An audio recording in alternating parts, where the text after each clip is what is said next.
बीजाक्षर मंत्रों का उल्लेख है, उनका उच्चारण है, और बृहद बीजाक्षरों को पढ़ने से हमारा जीवन में जो पुण्य है, जो कार्य है, पुण्य भी शीघ्र आता है और कार्य भी जल्दी होता है। और वर्तमान में जो छोटी छोटी सी रुकावटें जो आती हैं, जो हमें अंदर से तोड़ करके रख देती हैं, हमारी हिम्मत को कम कर देती हैं, हमें मेंटली डिस्टर्ब कर देती हैं, वो सारी समस्याएं मुख्यतया अभिषेक शांति धारा में आए हुए बीजाक्षरों से बहुत जल्दी दूर हो जाती हैं। तो मेंटली आपको स्ट्रॉन्ग बनाने के लिए भगवान जिनेंद्र देव की शांति धारा आजकल प्रतिदिन प्रति मंदिर में होने लगी है। तो उस शांति धारा का अभिषेक के बाद होने वाली धारा का नाम शांति धारा इसलिए है क्योंकि भगवान पुष्पदंत से लेकर के भगवान धर्मनाथ तक धर्म का विच्छेद होता रहा, और भगवान शांतिनाथ से भगवान महावीर स्वामी तक अखंड रूप से धर्म चला। धर्म का विक्षेप समझते हैं? धर्म का विक्षेप का आशय है तीर्थंकर मोक्ष गए, उसके बाद जितने भी साधु थे वो अपने अपनी आयु कर्म पूर्ण करके संसार से चले गए। अब श्रावक तो हैं, कुछ समय तक एक भी दिगंबर साधु का लाभ नहीं मिले, एक भी साधु का दर्शन ना हो, एक भी दिगंबर साधु ना हो। उसके बाद फिर कौन हुए?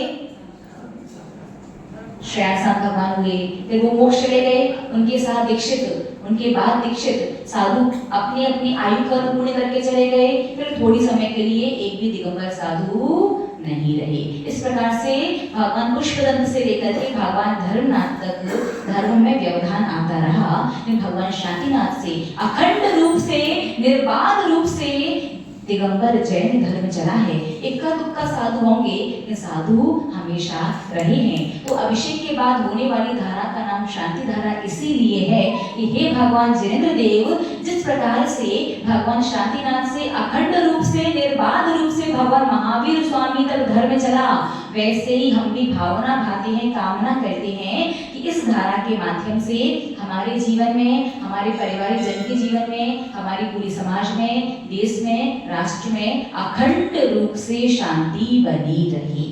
ऐसा नहीं कि सुबह शांति हो जाए, दोपहर में अशांति हो जाए, शाम को शांति हो जाए, फिर रात्रि में फिर से अशांति हो जाए, ऐसे नहीं, अखंड रूप से शांति हमारे जीवन में, सभी के जीवन में बनी रहे। इसलिए उस धारा का नाम शांति धारा, और उसमें मुख्यतया नाम लिया भगवान पार्श्वनाथ का। तो देखिए, यद्यपि 3 तीर्थंकरों पर उपसर्ग हुआ है, भगवान सुपार्श्वनाथ, भगवान पार्श्वनाथ, भगवान महावीर स्वामी।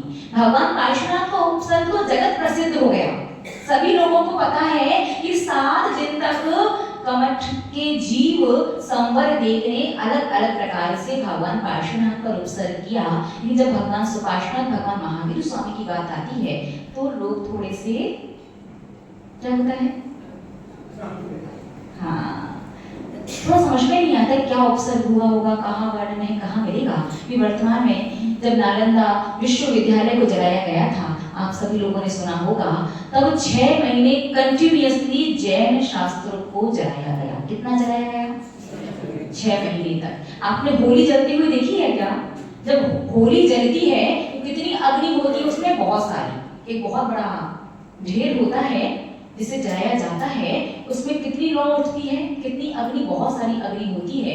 अगर उतनी अग्नि कागज से पैदा करना हो तो कितना कागज जलाना होगा? एक कागज को जलने में कितने सेकंड लगते हैं? होली के बराबर अग्नि कंटिन्यूअस 6 महीने तक जली, और उसमें सारे जैन शास्त्रों को जलाया गया, तो कितना साहित्य, कितना आगम, कितने शास्त्र नष्ट हो गए होंगे? बहुत सारे। इसलिए आज वर्तमान में बहुत सारी चीजों का हमें प्रमाण वगैरह नहीं मिलता है, खोजे जाते हैं वो चीज संस्कृत, प्राकृत और हिंदी में उपलब्ध नहीं होती है। आज भी बहुत सारा साहित्य कन्नड़, तमिल, तेलुगु लैंग्वेज में अवेलेबल है। आचार्य भगवंत मुख्यतया पूर्वाचार्य दक्षिण भारत के ही रहे हैं जिन्होंने आगम को लिखा है। तो आज भी आपको कन्नड़ भाषा वगैरह में, तमिल भाषा, तेलुगु भाषा वगैरह में आपको अपना जैन साहित्य मिल जाएगा। तो एक दो जगह हमारे पढ़ने में आया है कि भगवान सुपार्श्वनाथ और भगवान महावीर स्वामी पर बहुत सामान्य सा बस 1 रात्रि पर्यंत का उपसर्ग हुआ। कितना उपसर्ग हुआ? एक रात्रि पर्यंत का। आपने कभी ध्यान दिया हो तो कुछ कुछ भगवान सुपार्श्वनाथ की प्रतिमाओं पर फड़ बने होते हैं, सर्प का फड़। कोई बता सकता है क्यों? क्योंकि भगवान सुपार्श्वनाथ स्वामी पर जब उपसर्ग हुआ तो भगवान सुपार्श्वनाथ स्वामी एक नदी के किनारे खड़े होकर के मुनि अवस्था में ध्यान कर रहे थे और उस समय व्यंतर देव ने आकर के उन्हें एक किनारे से उठा करके दूसरे किनारे पर रख दिया और पूरी रात्रि पर्यंत सर्प का रूप बना करके उनके ऊपर उपसर्ग करता रहा। प्रातः काल उसने देखा कि मुनिराज तो बिल्कुल सुमेरु पर्वत की तरह अड़िग खड़े हैं, जैसे उस किनारे पर थे वैसे ही यहाँ हैं। मेरे उपसर्ग से ने किसी प्रकार का कोई फर्क नहीं पड़ा, मैंने व्यर्थ में ही कर्मों को बांधा, अपनी गलती का एहसास हुआ, पश्चाताप किया, क्षमा याचना की और पुनः उन्हें उस किनारे से उठा करके पहले वाले किनारे पर रख दिया। उस सर्प का रूप बना करके व्यंतर देव ने उपसर्ग किया, इसलिए कहीं कहीं और पुरानी प्रतिमाओं पर आपको भगवान सुपार्श्वनाथ स्वामी की प्रतिमाओं पर भी फड़ देखने के लिए मिल जाएगा। भगवान पार्श्वनाथ का उपसर्ग सभी को पता है, धन्य पद्मावती ने सर्प का रूप बना करके उनका उपसर्ग दूर किया था, तो मुख्यतया उनकी प्रतिमाओं पर तो फड़ मिलता ही है। भगवान महावीर स्वामी का भी बहुत सामान्य सा उपसर्ग सुनने में आता है कि जब वो उज्जैन के शमशान में मुनि अवस्था में ध्यान कर रहे थे तब रात्रि के समय उन पर भी स्थाणुभद्र नाम का रुद्र कहते हैं व्यंतर देव भी आता है, उसने उपसर्ग किया और एक रात उपसर्ग करने के बाद सुबह उसने देखा भगवान अड़िग खड़े हुए हैं, अपनी माया को समेट करके भगवान से क्षमा याचना करके वो वापस अपने स्वर्गों में अपने जहाँ से वो आया था वहाँ लौट गया। तो भगवान सुपार्श्वनाथ भगवान महावीर स्वामी पर बहुत सामान्य सा उपसर्ग हुआ था। भगवान सुपार्श्वनाथ भगवान महावीर स्वामी पर सामान्य हुआ था, भगवान पार्श्वनाथ पर विशेष उपसर्ग हुआ था। तो महानुभाव दो बातें होती हैं, एक होता है परिशह और एक होता है उपसर्ग। रिपीट, परिशह और उपसर्ग। परिशह क्या कहलाता है? जो जानबूझ करके सहन किया जाए। हम भोजन कर सकते थे, भोजन सामग्री भी थी, व्यवस्था भी थी, लेकिन हमने त्याग करके उपवास कर दिया, हमने भूखा रहना चुनाने आज, ये क्या होगा? परिशय है। और उपसर्ग क्या है? कोई त्याग नहीं था, व्रत उपवास नहीं था, कोई नियम नहीं था, कुछ नहीं था, कार्य में ऐसे फंस गए या किसी जगह ऐसे फंस गए कि सुबह से शाम हो गई, एक दाना भी भोजन का नहीं मिला। ये उपसर्ग की मूड पर आ गया, अब बर्दाश्त करना पड़ेगा। तो महानुभाव श्रावक लोग परिशय सहन करते तो है नहीं, भागते हैं दूर। जानबूझ के भूखा रहना चाहता है क्या? गर्मी सर्दी बारिश मच्छर नहीं भाई, मच्छर लगे तो उसका उपाय कीजिए, गर्मी सर्दी हो तो उसका उपाय कीजिए, भूखे प्यासे हैं तो जितनी बार भूख लगे नहीं भी लगे, मन पसंद आ जाए तो वो खा लीजिए, कुछ भी। तो परिचय तो बहुत कम सहन करता है श्रावक, लेकिन श्रावक के जीवन में उपसर्ग कर्मोदय से आ सकते हैं। कर्मोदय से कैसी भी परिस्थिति जीवन में बन सकती है, अब मूड पर परिस्थिति आएगी तो सहन तो करना ही पड़ेगी आपको परिस्थिति। इसलिए शांति धारा में मुख्यतः भगवान पार्श्वनाथ का नाम लेते हैं। यह भगवान पार्श्वनाथ 7 दिन तक इतना भयंकर, इतना विकट उपसर्ग आपके ऊपर हुआ और आपने बड़ी समता के साथ उस उपसर्ग को जीत करके केवल ज्ञान और मोक्ष को प्राप्त किया।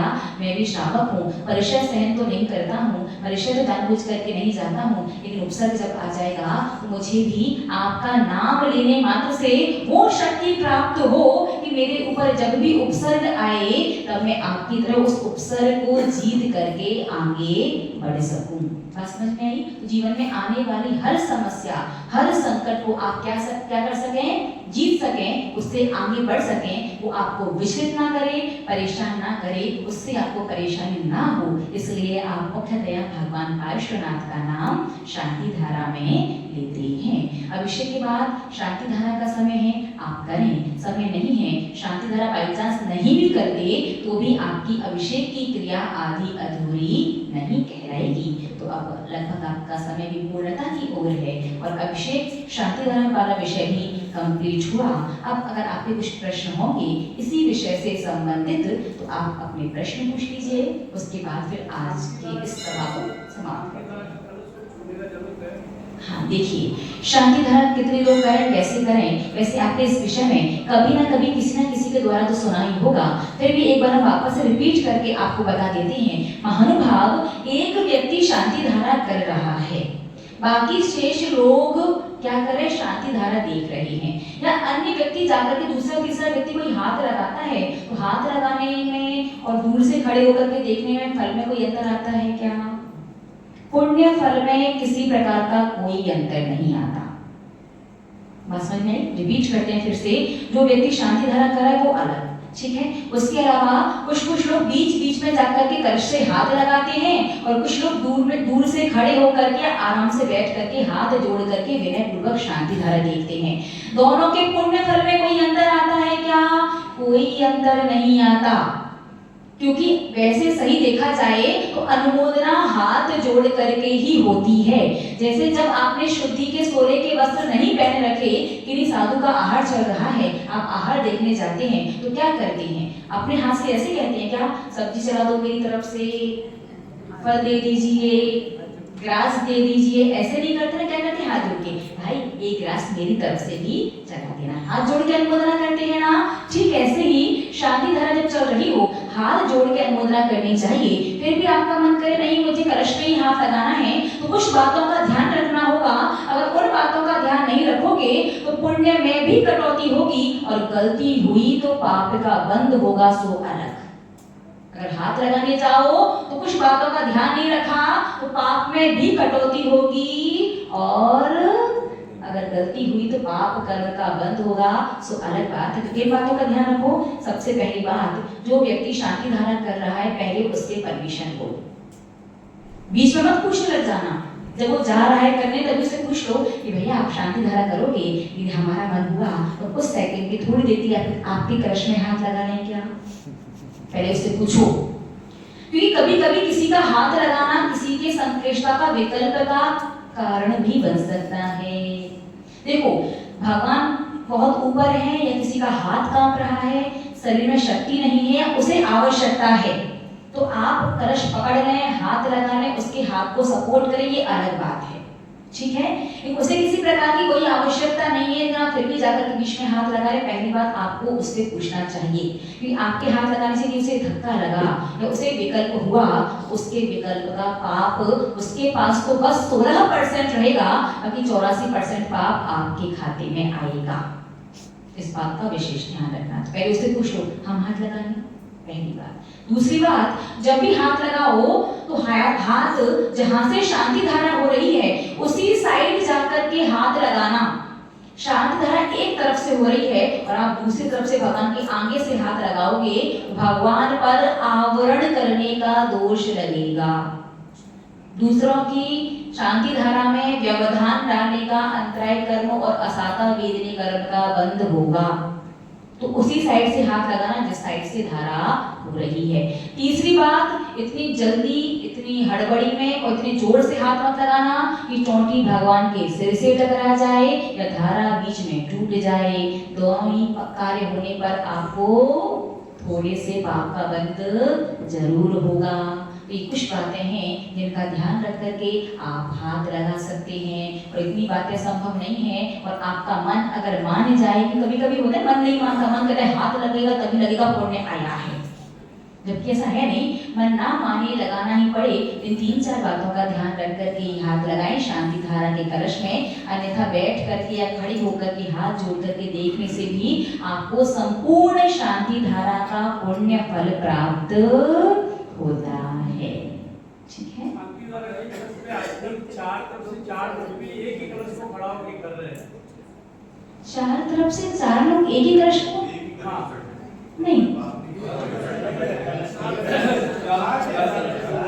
4 नहीं, एक करे शांति धारा, चाहे एक से ज्यादा करे, जितने लोग करे उतने कलश होते होंगे ना।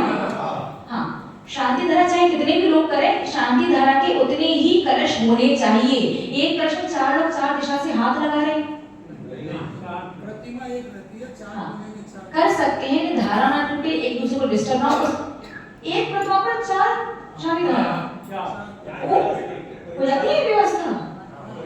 देखो, 2 तो कोई भी समय हो, 2 तो हमने देखा है, 2 की व्यवस्था हो सके, एक इस तरफ से एक उस तरफ से। इन 4 लोग करेंगे, 4 की चोटी प्रतिमा का छोटा सा मस्तिष्क होता है।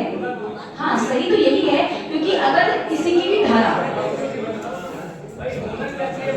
देखिए सही ये है कि इतना होना चाहिए कि सभी की धारा मस्तक पर पहुंचे, किसी का कलश की चोटी आपस में ना टकराए और एक दूसरे को धक्का वक्का ना लगे, संक्लेशता ना हो। तो व्यवस्था के हिसाब से देखो, चाहे किसी भी हिसाब से देखो, जितना हमें समझ में आ रहा है उन 7 इंच की 9 इंच की प्रतिमा पर 2 ही लोग ठीक से व्यवस्थित कर सकते हैं, 4 लोगों में अव्यवस्था तो होगी। तो आप लोगों के यहाँ तो इतने सारे भगवान है, लगाओ सबके लिए मांडव शिला और करो बढ़िया, एक पर 2 लोगों को खड़ा करके शांति धारा, एक पर ही 4 लोग क्यों जाते? भगवान कब विराजमान करते हो क्या आप लोग? वहाँ पे 3 ही है, उस जगह पे जहाँ की चर्चा हो रही है वहाँ पे 3 ही है, और भगवान है नहीं वहाँ पे 3 है। अच्छा, तो वहां जब हम 2 बार गए कि एक ही बार गए हैं, 2 बार गए हैं, तो वहां तो एक की 2 ही लोगों ने की थी ना, 3 पार्टिशनर थी, हमारे सामने 2 ही लोग थे होंगी। लेकिन भाई सही तो यही है, आपस में टोंटियां टकरा रही हैं या धारा टूट रही है या धारा प्रॉपर मस्तक पर नहीं जा रही है, तो पुण्य फल में कटौती होगी, वो तो बात की बात है। पुण्य थोड़ा 19-20 आए तो चल भी जाए, लेकिन परिवार में शांति उतनी ही होगी जितनी कम आवाज आपकी आपस में कलशों के टकराने से आई। झाड़ी की टोटी आपस में टकरा रही है, श्री जी से टकरा रही है, तो उस परिवार में कलह वाले कर्म का उदय चलता है। अगर ऐसी शेप में भी है तो भी 4 की 6 के, तो ये सोचिए जाएगा कैसे वो 5, 7 इंच 9 इंच की पर। ओम नमो अभ्यंताड़म, ठीक है, बस इतना समझो कि धारा मस्तक पर जाए सबकी, कलश की चोटी आपस में ना टकराए, 1 करो चाहे 36 करो, ये आपकी मंदिर की व्यवस्था है। इन 2 बातें ध्यान रखना। कौन कौन सी बातें? पहली तो सबकी धारा श्री जी के मस्तक पर ही जाए, और दूसरी आपस में उनकी टोटियां वगैरह टकराए ना, आपस में लोगों को खड़े होने में एक दूसरे से संक्लेश ना हो, एक दूसरे से टच होकर के शांति धारा करते समय खड़ा नहीं होना चाहिए। सबके शरीर की अलग अलग परमाणु है, अलग अलग ऊर्जा है, और अलग अलग ऊर्जा टकराएगी तो एक अलग ही ऊर्जा, अलग ही और क्रिएट होता है। तो शांति धारा करते समय एक दूसरे का स्पर्श नहीं हो, इन बातों का ध्यान रख करके जैसी व्यवस्था बैठे वैसा अभिषेक कर सकते हैं।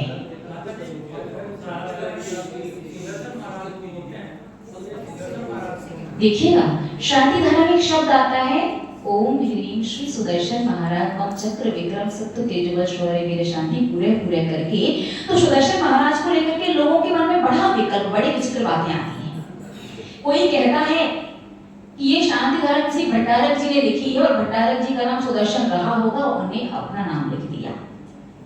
कोई कहता है कि जिस समय ये शांति धारा चली उस समय का जो शासक होगा, जो राजा होगा, उसका नाम सुदर्शन रहा होगा, उसकी शांति के लिए ये सुदर्शन शब्द लिख दिया है। तो महानुभाव हमारा आगम क्या कहता है ये देखते हैं, ध्यान से समझिएगा। आजकल तो अधिकांश जिनवाड़ियों में से सुदर्शन शब्द अलग करके अस्मभ्यम या अस्माकम अलग अलग शब्दों को जोड़ दिया गया है, जबकि आचार्य भगवंतों ने लिखा है कि जिसने उस कृति को बनाया है, जिसकी वो रचना है, वो उसने जैसी बनाई है, अगर आप उसे पढ़ रहे हैं, कर रहे हैं, उसने जैसा लिखा, जैसा बनाया वैसा ही करो। अगर आपको उसमें से काट छांट करनी है तो अपनी नई रचना बना लो। किसी की कृति में काट छांट करोगे तो चोरी का दोष लगेगा। तो आपको थोड़ा बुद्धि विवेक का प्रयोग करना है। रत्न कर्णक श्रावकाचार्य की जब आप गाथा देखेंगे तो उसमें सुदर्शन शब्द का अर्थ है सम्यक दर्शन, अर्थात शांति धारा में जो सुदर्शन महाराज शब्द आया है उसका अर्थ है कि सम्यक दर्शन के प्रभाव से हमारे जीवन में चक्र विक्रम सत्य तेजो बल शौर्य वीर शांति पूरे पूरे भरपूर रहे, भरपूर रहे, भरपूर रहे। सम्यक दृष्टि श्रावक ही शादिशक बनने का बंद कर सकता है, ऐसा वहां पर अर्थ निकलता है। तो आप जनवाणी में से लेके जब भी पढ़ें या जब भी वो गुरु वाला जो प्रसंग आए तब आपको वहां पर क्या पढ़ना है? सुदर्शन महाराज ही पढ़ना है।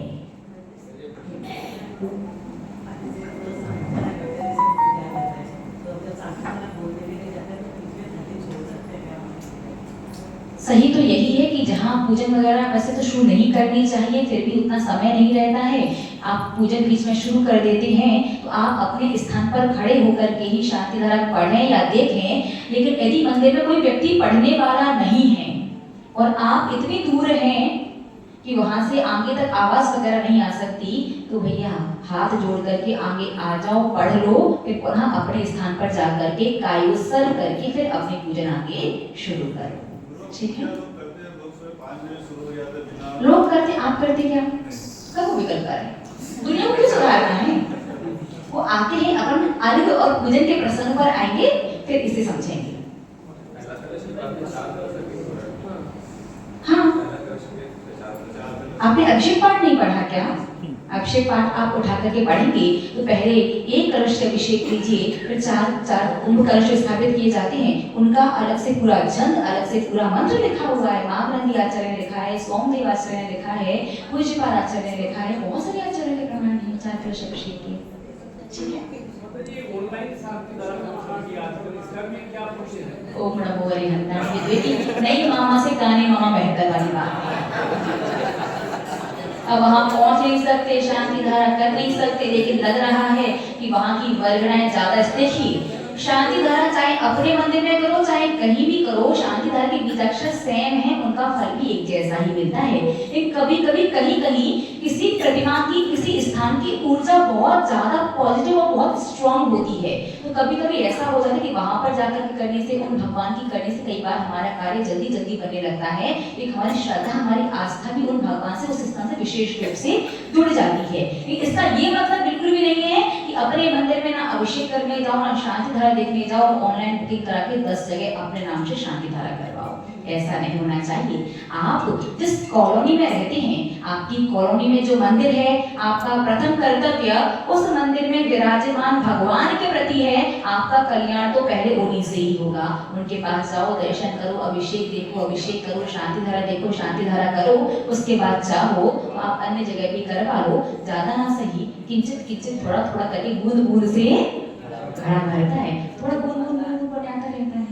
बाकी ये वाला सिस्टम तो ये पंचम काल की परिस्थिति है भैया, जितने लोग, जितनी टेक्नोलॉजी, जितनी सुविधा, उस हिसाब से नई नई चीजें बना दी गई हैं। बाकी सही पूछें तो जो अभिषेक शांति धारा मंदिर में जाकर के देखने से जो पुण्य, जो भाव विशुद्धि बढ़ती है, वो ऑनलाइन से नहीं होता है। आप लोग ध्यान रखना, अभिषेक शांति धारा वगैरह दर्शन वगैरह सब मंदिर में ही जाकर के करना चाहिए। ये टीवी मोबाइल पर जो आप लोग लाइव अभिषेक देखना, लाइव शांति धारा देखना, इससे तो बहुत ना के बराबर पुण्य फल की प्राप्ति होती है। सामान्य पुण्य, वो वाला पुण्य नहीं मिलेगा तो साक्षात प्रत्यक्ष देखने से मिलता है, ना ही उस प्रकार के कर्मों की निर्जरा होगी जो प्रत्यक्ष देखने से होती है। और भी मोबाइल में स्वाध्याय करने से किस प्रकार का कर्म फल मिलता है, किस प्रकार के कर्म की निर्जरा होती है, और पुस्तक से स्वाध्याय का क्या फल है, क्या महत्व है, इन सब पर भी चर्चा करनी है। आरती का तो विशेष विषय है, और अब तो लोगों का पेशेंस भी जवाब देने लगा है कि 2 दिन कहा, 2 दिन से ज्यादा हो गया, जल्दी से बताइए। आरती के विषय को भी समझना है, अर्घ पूजन इस सब के विषय को भी, द्रव्य के विषय को भी समझना है। अपन धीरे धीरे क्रम से चलते हैं। कई बार क्या होता है कि शांति, कई आदमी आता है और हम लोग पूजा में रहते हैं, वो तो शांति धारा देखते हैं। देखो, नहीं, पूजन के बीच में अगर आप पूजन कर रहे हैं तो बीच में जाकर के छोड़ करके पूजन में कलश नहीं दिखाई जाती है। जो व्यक्ति पूजा नहीं कर रहा है, देखो आपका तो व्यवस्था इतनी बढ़िया है, सुबह 5 बजे से लेकर 10 बजे तक कभी भी आ जाओ, भगवान ऑल टाइम वो बिल्कुल बैठे हुए, आओ डालो, देखो लो, और तो बहुत अच्छी व्यवस्था आप लोगों ने तो बना रखी है भाई, सब लोगों को ध्यान में रख करके। लेकिन अगर आप पूजन कर रहे हैं, अकेले पुजारी हैं, पूजन के बीच में छोड़ करके अभिषेक करने नहीं जाना चाहिए। कोई भी आकर के पहली बात तो आने वाले को कहना ही नहीं चाहिए। फिर भी कोई कह भी रहा है तो भैया वो खुद पहन करके आ जाए। आप पूजन के बीच में स्पष्ट मना कर सकते हैं, आपको कोई दोष नहीं है। ठीक है, जय परम श्रद्धेय परम पूजनीय मम शिक्षक गुरुगणि हरिका श्री स्वामी नंदिनी माता।